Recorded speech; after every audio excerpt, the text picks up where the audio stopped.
विधानसभा चुनावों में अब कुछ ही दिन शेष बचे हैं। ऐसे में सभी नेता अब जमीनी स्तर पर उतर आए हैं। आपको बता दें कि कुमारी शैलजा भी इन दिनों चुनावी प्रचार में जुटी है, तो वहीं जगाधरी पहुंची कुमारी शैलजा ने कांग्रेस प्रत्याशी अकरम खान के पक्ष में चुनावी अपील की। साथ ही आपको बता दें कि इन दिनों कुमारी शैलजा चुनावी मैदान में डटी हुई नजर आ रही है और कांग्रेस प्रत्याशियों के पक्ष में लगातार जनसभा को संबोधित भी कर रही है। तो वहीं कुमारी शैलजा ने मंच से भाजपा पर भी जमकर निशाना साधा और ये कहा कि अगर भाजपा के पास अपने 10 सालों की उपलब्धियां गिनाने को होती तो वे कांग्रेस पार्टी को टारगेट नहीं करते। आपको बता दें कि लगातार भाजपा अपनी कामों की गिनती गिनवाने के बजाय कांग्रेस पार्टी को टारगेट करती हुई यहां पर नजर आ रही है। कुमारी शैलजा ने अपने भाषण के दौरान कहा कि टिकट वितरण से पहले जब वे छछरौली आई थी तभी अकरम खान को विश्वास दिलाकर गई थी कि उनकी टिकट पक्की है। चुनाव समिति के सदस्य जिग्नेश उनके साथ यही देखने आए हैं कि आखिर ऐसा जगाधरी में अकरम खान का क्या माहौल है जो उनकी टिकट के लिए कोई चर्चा तक नहीं होने दी। उन्होंने भाजपा पर हमला बोलते हुए कहा कि 10 साल तक हरियाणा में झूठ बोलकर राजनीति की गई। 2014 में सरकार बनी और 5 साल झूठ के सहारे राजनीति करते रहे। 2019 में 75 पार का नारा दिया, लेकिन कांग्रेस ने पहले ही इन्हें जमुना पार बता दिया था।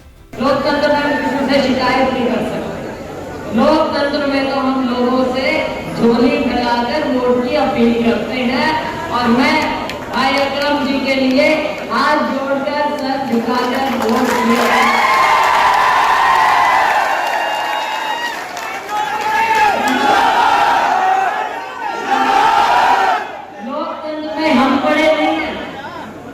यहाँ तक पहुँचाने में आप लोगों का पसीना है जो हमको आज यहाँ पर खड़ा करके नेता कहलाते हैं। ये आप लोगों के साथ है। तो साथियों, ये समय को पहचानिए। 10 साल भाजपा की सरकार आपने देखी, केंद्र में मोदी जी की सरकार देखी। आप तो चाहते थे कि इस बात भी बदले। जब मैं आई मैंने अपील की कि लोकसभा में भी कांग्रेस को जिताइए और आपने हमारी अपील को माना और आपने नरेंद्र जी को यहाँ से अपना सांसद बनाकर भेजा। आपकी इच्छा थी कि केंद्र में कांग्रेस की सरकार बने और मोदी जी से छुटकारा मिले, भाजपा से छुटकारा मिले। भाई जिग्नेश जी से ज्यादा कोई नहीं जानता गुजरात में क्या क्या हाल हुआ, कैसे लोगों के साथ धोखा हुआ। जो गुजरात मॉडल बेचा गया दुनिया को, देश को, वो खोखला था। इनकी सारी बातें खोखली थी। 10 साल तक इन्होंने हरियाणा में भी झूठ बोल कर लोगों को बरगला कर राज चलाया। और वो मैं इसलिए कह रही, पहली बार सरकार बनी 2014 में। 2014 में भाजपा वैसे कभी सोच नहीं सकती थी कि यहाँ सरकार अपने दम पे बना लेगी। हमेशा किसी ना किसी के सहारे चलते थे। लेकिन चलो एक बार अब नवानी जी ने वहां से एक्सपोर्ट करके मोदी जी को भेज दिया दिल्ली। लोगों ने सोचा पता नहीं क्या हो जाए और उस झांसे में आके हरियाणा के लोग भी झांसे में आ गए, जैसे पहले आप आ गए। तो हरियाणा के लोगों ने सरकार बना दी भाजपा की। 5 साल में असलियत जान गए। उनको फिर कहाँ 75 पार कहते थे। हम तो कहते थे आप लोग को कोई 75 पार नहीं है, ये तो जमुना पार वाली पार्टी है। लेकिन जो हुआ, कई सरकार बैसाखी लेके बना ली, जजपा के साथ मिल गई, सरकार इनकी बन गई।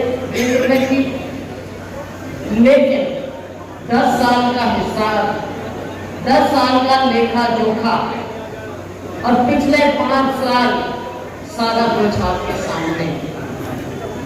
हरियाणा को पीछे की ओर धकेल दिया। कहाँ है विकास?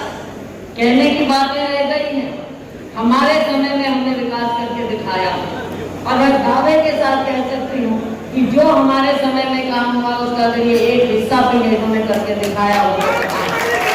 जो हम कहते हैं वो करके दिखाते हैं, खोखली बातें नहीं, 5 साल की खोखली बातें।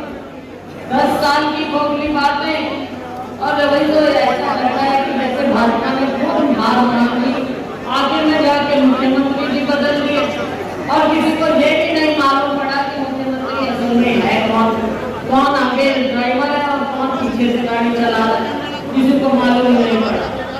और वो हाल ये हुआ कि माननीय मुख्यमंत्री जी अपनी 4 महीना पहले जहाँ से लड़े उनको अपनी सीट भी बदल दी। ये आलम है। तो साथियों, इनका कोई विश्वास नहीं। और अगर हम बात करें अपने इस क्षेत्र की, अभी भाई अकरम जी जो बात कर रहे हैं, विकास दूर की बात, जो यहाँ पर गलत काम हुए लोगों ने, इन्होंने ध्यान नहीं किया आपकी और इन्होंने तो केवल अपनी जेब भरने की बात की। जो इलीगल काम यहाँ पर इन्होंने किए पिछले सालों में, इलीगल माइनिंग का यहाँ ये है कि ऊपर से सैटेलाइट से नजर आते हैं करते हमारे पर्यावरण के साथ जो इन्होंने खिलवाड़ किया। माइनिंग के भाई अकरम जी ठीक कहना है, जो सरकारी तौर पर सोच समझ कर सरकारी टेंडर से जो माइनिंग होती है उससे हमारे रोजगार भी मिलता है, इलाके की बढ़ोतरी भी होती है, आय होती है, लेकिन इन्होंने इन बातों पे ध्यान नहीं किया। पर्यावरण के साथ भी खिलवाड़ किया, यमुना जी के साथ खिलवाड़ किया और अपनी जेब भर ली।